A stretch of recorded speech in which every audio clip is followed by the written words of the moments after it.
Hello friends, today we are discuss about Kepler's law of planetary motion. There are three laws of Kepler's planetary motion. Let us consider first Kepler's law. Kepler's first law states that all the planets are revolving around the sun in an elliptical orbit and sun is at one focus. In an ellipse there are two focuses f1 and f2. Let us we consider that sun is at one focus and planet is revolving in elliptical orbit around the sun. Now uh, this is called Kepler's first law, and now discuss about Kepler's second law.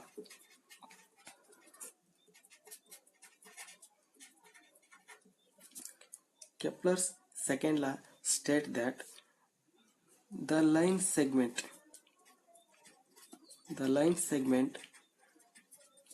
joining the planet and the sun sweeps equal area in equal intervals of time. Dear friends, let us consider a planet is revolving in an elliptical orbit around the sun. Let us consider the distance between the sun and the planet is r, and the planet is revolving in elliptical orbit around the sun and moves from the distance p to p dash, and it covers some distance, and so on this moving planet around the sun. At this region nearest to the sun, it moves as faster and covers as same area as that of the covering when the planet moves from p to p dash. Let us consider the part that planet moves r to s. This is also the same as that of the area covered by the planet from p to p dash, and r to r dash, as the time is same in these two revolutions. Let us consider the area covers by this region by the planet is same as that of the area covered by the planet in this region is same. In both the cases the time period is same. Let us study about Kepler's third law.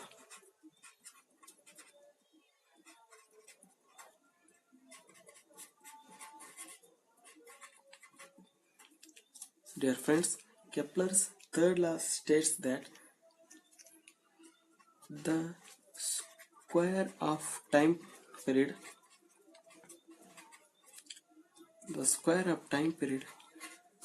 that taken by the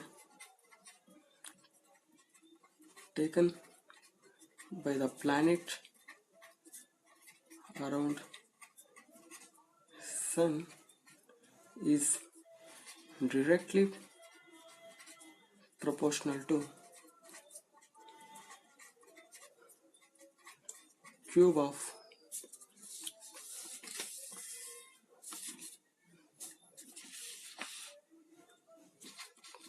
of its semi-major axis. Let us consider Kepler's third law. It states that the square of time period that taken by the planet around the sun is directly proportional to the cube of semi-major axis. And let us consider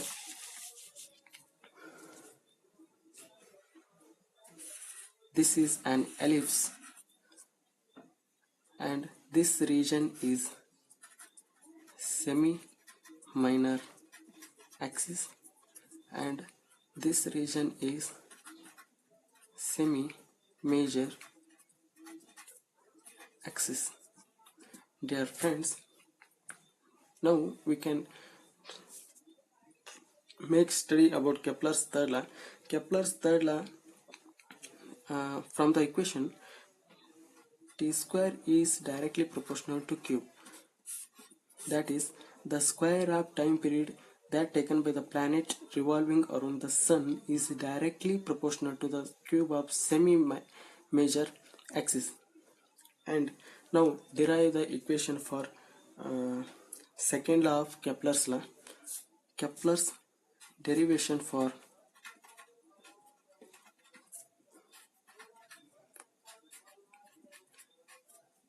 Kepler's second law.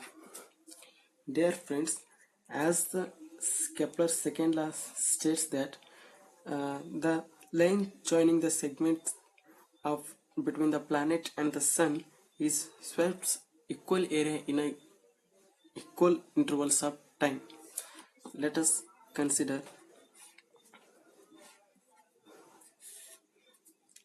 this is an ellipse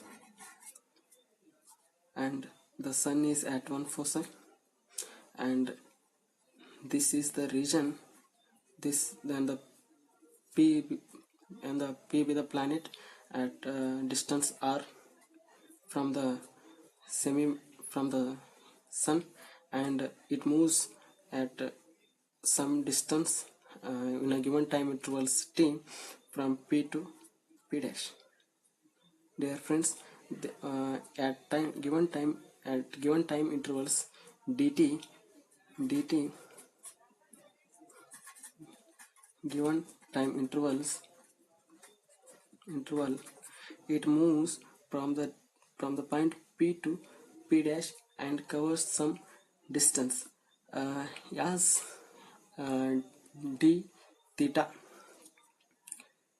D theta is the angular displacement of a particle moves from P to P dash. Dear friends, let us consider when the particle is moves from P to P dash at a small intervals of time. Let us consider this is straight line because it is a very minute displacement.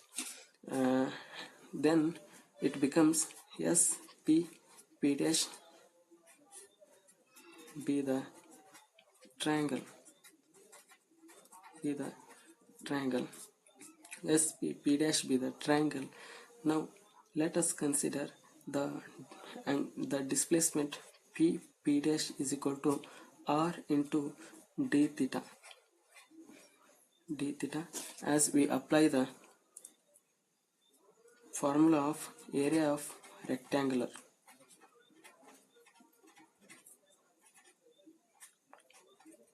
that is half into R into P dash is R d theta, that is half R square d theta area. As the rate of change of area is given by dA by dt is equal to half R square d theta divided by dt. As the small angular displacement, let us consider d theta divided by dt is equal to theta. Now the above equation becomes dA by dt is equal to half r square theta. Let us call this equation as equation number 1. As also we know that angular momentum is equal to m r square omega, m r square theta. Let us call this as equation number 2. Equation number 2 has how the you are confused that how the equation 2 will arise. Now I will derive separately for this equation 2 how it is arises. Dear friends, we are knowing that angular displacement is equal to the product of linear momentum and the distance of the particle from the axis of rotation perpendicularly. That we know that linear momentum is equal to mv into r. Here linear velocity, that is we know that r into omega and multiplied by this r, hence mr square omega. This omega angular represents angular velocity. As we know that angular velocity means the rate of change of angular displacement is known as angular velocity, that is given by mr square d theta divided by dt. As for minute displacement, d theta divided by dt is written as mr square theta. Dear friends, this is the equation how the equation 2 is arises. Now we are uh, for further simplification, equation 2 becomes m r square is equal to, sorry friends, r square theta is equal to j divided by m, j divided by m. This is called equation number 3. How this equation number 3, we substitute this equation number 3 in the equation 1. This is given by dA by dt is equal to half j by m. This is a constant term. Let us write a constant as a. Here a is constant. Dear friends, the above equation, this equation represents us the aerial velocity of the planet around the sun is always constant.